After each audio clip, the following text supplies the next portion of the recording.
Will. It's Hong Kong Cinema Appreciation Society. Welcome back to the channel. If you are new to the channel, welcome to the channel. I thank you so much for finding us. If you give us a thumbs up, I almost said a thumb and a thumbs up again. Give us a sub and a thumbs up and a comment. Let me know what you think about this video, about the movie that I'm going to be talking about, what you think about Hong Kong cinema, what kind of movies you like, what kind of pets you have, and all that fun stuff. It would be much appreciated. Thank you so much to my patrons, because one of my Patreon contributors actually sent me the movie that we're going to talk about today, the release, and it's an exciting day because it's Righting Fucking Wrongs. Hell yeah. So huge shout out to Kevin, who is in my Patreon, who sent this to me in the mail very, very kindly and unprompted, and he's such a nice dude, and he's a huge contributor to the channel. This channel would not exist in the way that it does. This fucking artwork is fantastic, by the way, from Tony Stella. This is a Vinegar Syndrome release. This is a Region A release. This is the classic 1986 film, which is directed by Corey Yuen, which stars Yoon Biu, Cynthia Rothrock, Ray Chow is here, and then Roy Chow, and then Karen Shepard is here, and Peter Cunningham, and Melvin Wong, and a fantastic cast in this film. It is just a classic movie. I've said before on the channel, and I'll say it again, that probably my favorite stunt / action fight scene ever, not in a Jackie Chan movie, is in this film, which is the parking garage scene with Yoon Biu with the baseball bats, he's like jumping over cars and he's fighting people with baseball bats, and the cars are flying out of the parking garage, smashing onto the pavement. Fucking chaos, and I love it. So this is my first ever Vinegar Syndrome release, if you can believe that. I have partner label releases, but I've never had a proper Vinegar Syndrome release before. This is a chunk ass, really nice hard case that it comes in.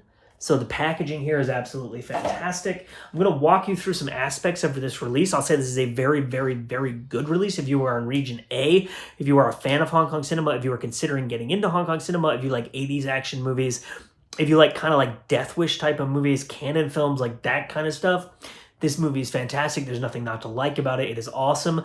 I'm going to give you a little bit about the release, and then I'm going to kind of talk about my thoughts about this film upon revisiting. I've gotten a lot of feedback about the channel recently, and people have basically told me that their favorite parts of my videos are always when like I turn on my writer brain and I geek out about like structure and character and narrative and like that kind of shit. Whereas there are other channels who do a better job talking about technical details of releases, and like Times Square Kung Fu is fucking fantastic about that. And people like, you know, the Fanatical Dragon and Hong Kong Blu-rays, and like there's Caleb's Kung Fu Cinema. Like there's all these amazing channels. There's Cool Moviegram, where like Andrew Amphlett, obviously, where people get deeper into nitty-gritty aspects of their releases.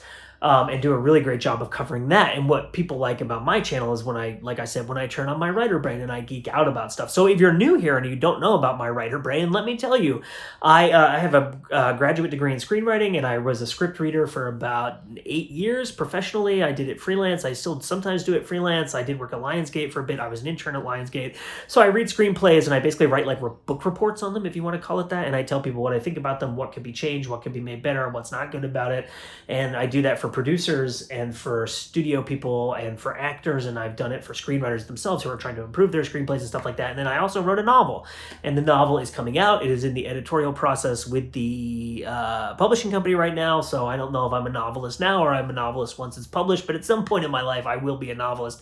So my writer brain, that's what I'm talking about. So here's the booklet that we have here. I like this artwork. Some people have criticized this artwork, but it kind of reminds me of those Ghana. Have you seen the Ghana posters? But it also kind of reminds me of like comic book art and like old school like fan art and VHS art. And like this makes me think of like the Thai posters. I don't know. I just really like those type of posters, and I think it's super cool. So in the booklet here, we have a photo and essay book. And Welcome to Hollywood East is the name of your essay here. And it's cool. Like it contextualizes kind of it talks about D&B films, which is really interesting, which they did like a lot of the movies I've been watching recently, actually. Like they did the Tiger Cage movies, and it was like Sammo Hung and Dixon Poon, and I think they did Black Cat and like that kind of stuff. And I think they did Yes, Madam, and those types of movies. And here we talk about Corey Yuen, and it basically kind of walks you through like all the different aspects of this film, who was involved, what they were doing, how it fits into the history of the films at the time, Cynthia Rothrock, Karen Shepard, and all that stuff. There are 3 versions of the movie on here. So this is one of the things that became deeply involved in the Blu-ray wars about, there's an 88 films release of this too. 88 films, I think, has 4 different endings. This one has 3 versions of the film, which would be the Hong Kong cut, and then I think there's the US version, and then there's like the extended version. which is the Chinese cut with a Mandarin soundtrack. And so you get all these different versions of the film. There's 2.5 hours of interviews on here with the primary stars, with Cynthia Rothrock, with Karen Shepard, with Peter Cunningham, with Yoon Biu, with Melvin Wong. Some of those are old, some of those are new. So you get a combination of both. The Melvin Wong interview stands out to me as being like fascinating because I knew very little about him, and like he grew up in San Francisco, Chinatown, if I'm not mistaken, and he like learned martial arts at a young age. And then he talks about how like Bruce Lee caused all this controversy in San Francisco, Chinatown, because he started teaching martial arts to non-Chinese people, which was like a big no-no. And like there were no schools at the time where you could just walk in and take lessons, but you had to like you would be invited to come and learn from a teacher or something like that. And it was about like family and heritage and culture, and he worked in real estate or something. He was a lawyer. Like, it's just so interesting to like listen to his life story. It's fascinating. And he's acting again now. So it was really, really cool to hear all that. But like the booklet, there's 3 commentary tracks. There's the Mike and Arna. There's 2 Cynthia Rothrock commentary tracks.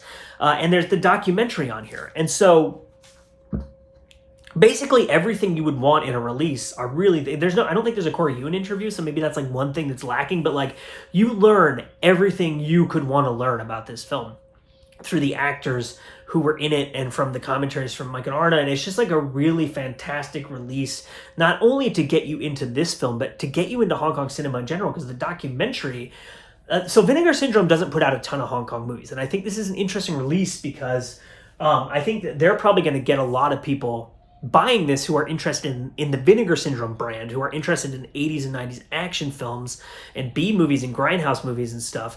And by including that, I think it's very smart of them to include the documentary about martial arts films on there, because people are going to watch that documentary who are maybe not balls deep in the fan culture and the history of these films and learn dozens of titles, and they'll be able to dig deeper into it and understand kind of the culture and the history and stuff better. I think that's very smart of them to do that. So let me talk about my take on this film. I find the creative choices of this movie fascinating, and like people don't like talking about the word auteur, especially when we're talking about grindhouse movies and like, you know, low budget action movies and stuff like that. But I'm using that word as a simple way to discuss an idea, not necessarily to get into a debate about the auteur theory. But I think that with Yes Madam, which I think came out in 85, right? So just a year before this, which Corey Yuen also directed, and with Righting Wrongs, Corey Yuen has a voice as a filmmaker in a way that like an auteur, when you think about the word auteur, would have a voice. And I think that's so fascinating because people don't really discuss that notion in these types of films. These films are both really kind of sleazy and trashy and over the top and super violent and dark and brutal. But one of the things that I think is really fascinating about these films is I think they are genuinely nihilistic. They have sentimentality in them in a really interesting way. You have like a flashback in this movie of Yoon Biu talking to a kid, and kind of like the emotions and the sadness that come along with, you know, thinking back on things and the way that things didn't turn out like the way he wanted them to. And in Yes Madam, I think you have a lot of tragedy and sadness, even though you have a lot of slapstick humor and sentimentality in that film too. And what I think makes these films so interesting, like in this movie, if you don't know the plot of the film, basically you have a lawyer who is unable to convict people, and so he also happens to be like the world's greatest martial artist, and so he's like, fuck it, I'm gonna be an assassin and kill these people because I can't convict them. And then all this stuff goes wrong, and there's all these other killings and violence. It's a very brutal and dark movie where a lot of people die very brutally. And but what you end up finding out kind of when you get to the end of the film is that it's a movie in which nothing works. Like every single system is broken, and the only people who win are the bad guys, because even if the bad guys die, they got away with what they got away with, and no one else gets away with anything. Everyone else pays. And like, you can't get revenge outside of the system because it's going to bite you back and someone's going to get hurt who you don't want to get hurt, and innocent people are going to die. You can't get revenge within the system because the system is broken and it only protects rich people. Like, these are really brutally cynical films in which there is essentially no way for good people to win, and good people constantly die as collateral damage in the battle between you know, what you might pejoratively call like good people and the bad guys, right? And the bad guys are really the only ones who ever win. Now, what makes the creative choice of that really interesting to me is that Corey Yuen is someone who comes from like the Sammo Hung, Jackie Chan school, right? Like he was friends with them. He went to the Peking Opera School with them. And he could very easily have been making like mainstream populist, you know, action, comedy, romance films with those guys, and instead decided to go off over there and make this really fucking cynical stuff that's really grindhousey and really trashy and really, and I say trashy in a good way. I don't mean trashy like, oh, this is trash, but I mean trashy in that like it revels in sleaziness and like a grindhouse kind of aesthetic, right? It's not trying to be a highbrow film. It's very deliberately not a highbrow film. Like it revels in violence. And it sensationalizes violence and action and brutality. But it's a very dark, brutal, cynical film. I keep saying brutal over and over again, and I mean that not just in terms of the violence in the film, but there's like an emotional brutality to this movie and a philosophical brutality to it, and that it's just looking at a really brutally dark world in which nothing can ever go right and no good people can ever win. And to me, that's so fascinating, coming from someone like Corey Yuen, who could have been making really commercially successful mainstream films, right? Not that these weren't commercially successful or mainstream films, and obviously people still love them and watch them 30 years later. There's a squirrel on the roof. I don't know if you heard that. Did it just fall? Oh no, those were leaves. Sometimes the squirrels fall off the roof. It's kind of funny. Anyway, yeah, so it's Above the Law, and it's the Vinegar Syndrome release of it. And there's one other thing that I wanted to talk about, because I said Above the Law and not Righting Wrongs, which you'll know Righting Wrongs is the title by which most fans know it. Is Above the Law a better title for this movie? This is really interesting to me. Let me tell you why. Righting Wrongs is a more unique title. It's easier to remember. There's not going to be other films named Righting Wrongs. It's because it's grammatically kind of weird. And if you don't know what it's referring to, it might even be confusing because you don't know what grammatical structure are we using here. But it's a title that stands out. So it's a good title because movies should have titles that stand out, because if you have generic titles, A, they're harder to find on Google in the internet age, but also it's easier to confuse them with other films. Like, for instance, the Steven Seagal film Above the Law, which this film could maybe be confused with in its other English language title of Above the Law. But, play devil's advocate, thematically, I think Above the Law is a better title for this movie because it's about how the cops, well, not really the cops, but, well, in a way the cops, actually. The cops, the bad guys, the lawyers, all of these people think they're above the law. They think that it doesn't apply to them and they can do whatever the fuck they want. And then everything goes fucking totally wrong, but the law sucks too. So it's like, I don't know. I feel like that title kind of fits this movie, even though, like I said, it's kind of a shitty title because it's generic. It shares a title with another film, but thematically, I think it works really well. But one other thing I'll say before I get out of your hair, because like I said, I've been trying to keep these videos a little bit shorter. I think the Corey Yuen character, he's also in the film, in addition to having directed it. His character is fascinating because he's a cop, and he's kind of dumb, and he's screwing stuff up constantly. And he's always kind of confused, and he's like really sloppy. He can't get his shit together. He forgets to wear socks. He spills food on himself. He says really inappropriate things. He's like kind of an idiot and borderline in some scenes, like an asshole unintentionally. And yet, he's very, very noble. And in a way, apart from maybe the Cynthia Rothrock character, he's like the best character in this film in terms of where his head's at, what his morals are, right?